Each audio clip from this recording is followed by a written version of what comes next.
हाल है मैं राम नरेश और टेक सपोर्ट यूट्यूब चैनल में आप सभी का स्वागत करता हूं। अगर आपने हमारे चैनल को सब्सक्राइब नहीं किया तो पहले सब्सक्राइब कर लें ताकि हमारे चैनल पर Sahara India, LIC, Pearl Wine, Star Health और मैजिक सिस्टम के बारे में सही सही जानकारी हिंदी में होगी, वो भी घर बैठे।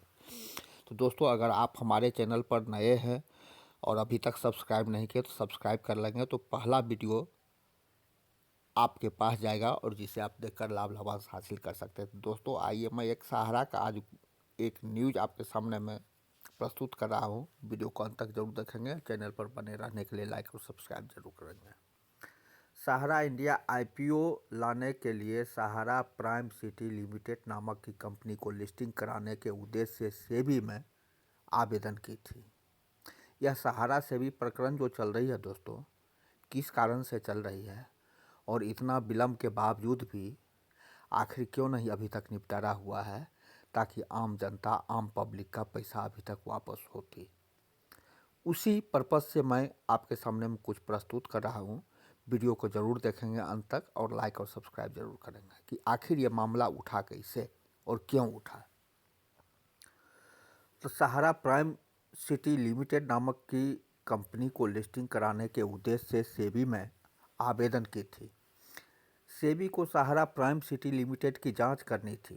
सहारा प्राइम सिटी लिमिटेड की जांच के बजाय सेबी उन कंपनियों की जांच करने लगी जो कि सेबी से लिस्टेड ही नहीं थी।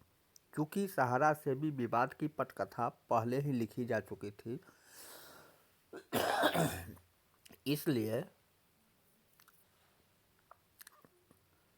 इसलिए सेबी को इस मामले में उसके अधिकारों से आगे जाकर सहारा को पूरी तरह से नेस्त नाबूद करने की खुली छूट दी गई थी। यही कारण है कि जो सेबी पहले कह रही थी कि सहारा की उक्त दोनों कंपनियां, सहारा रियल एस्टेट कॉरपोरेशन लिमिटेड और सहारा हाउसिंग इन्वेस्टमेंट कॉरपोरेशन लिमिटेड, उसके अधीन नहीं और उक्त कंपनियों पर कार्यवाही का उसको कोई अधिकार नहीं है।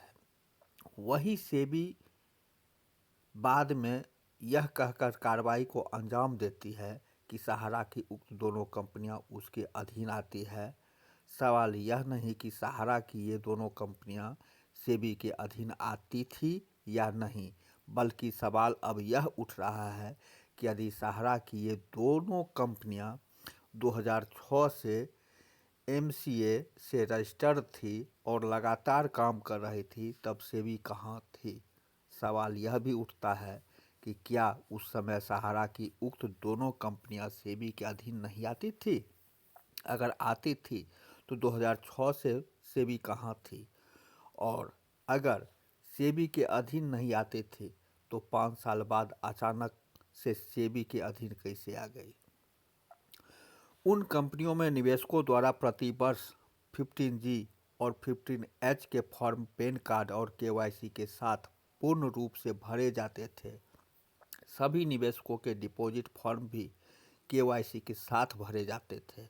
फिर सेबी बिना किसी पेपर सत्यापन के उच्चतम न्यायालय में हलफनामा किस आधार पर दायर की कि सहारा की उक्त दोनों कंपनियों में निवेशकों हैं ही नहीं और सहारा पैसा ब्लैक मनी है। आखिर सेबी के द्वारा यह सब खेल किसके इशारों पर खेला गया है। आखिर 2012 में ही माननीय सुप्रीम कोर्ट द्वारा भुगतान संबंधित पेपर सत्यापन का आदेश होने के बाद भी सेबी के अधिकारियों द्वारा आज तक पेपर सत्यापन क्यों नहीं किया गया है। क्या सेबी के अधिकारियों पर माननीय सुप्रीम कोर्ट के आदेश अवमानना का केस नहीं बनता। सहारा के लिए अवमानना पर जेल और सेबी के लिए अवमानना पर कोई सजा नहीं, क्यों? यह दोहरा मापदंड क्यों दोस्तों? इस विवाद के चलते हजारों मौतों का जिम्मेदार कौन है? जो लोग दबाव के चलते अपने घरों को छोड़कर दूसरे शहरों में दर दर की ठोकरें खा रहे हैं, उसका जिम्मेदार कौन है? पैसे के अभाव में जिन बहनों की शादियां टूट गई, उसका जिम्मेदार कौन है? सहारा को जो आर्थिक क्षति हुई है उसकी भरपाई कौन करेगा? इसलिए आज पूरा देश जानना चाहता है कि पर्दे के पीछे बैठे पटकथा लिखने वाले शकुनी, दुर्योधन, धृतराष्ट्र, पूतना, कंस आदि कौन है। 2024 के लोकसभा चुनाव से पहले पर्दे के पीछे छिपे नरभक्षी भेड़ियों को बेनकाब करना जरूरी है। भारत सरकार को चाहिए कि 2024 चुनाव से पहले सेबी के उस समय के जिम्मेदार सभी भ्रष्ट अधिकारियों को जेल में भेजकर उच्च स्तरीय जांच करवाएं और जो भी लोग जिम्मेदार हों उनकी चल और अचल संपत्ति को जब्त करके सहारा इंडिया में सभी फंसे लोगों को और जो आर्थिक क्षति हुई है उसकी भरपाई करें। दोस्तों, यह वीडियो अंत तक ज़रूर देखेंगे और हमारे चैनल पर बने रहने के लिए हमारे चैनल को लाइक और सब्सक्राइब ज़रूर करेंगे। अगले वीडियो में मैं पुनः कुछ लेकर आऊँगा आपके पास। आज के लिए इतना ही। धन्यवाद।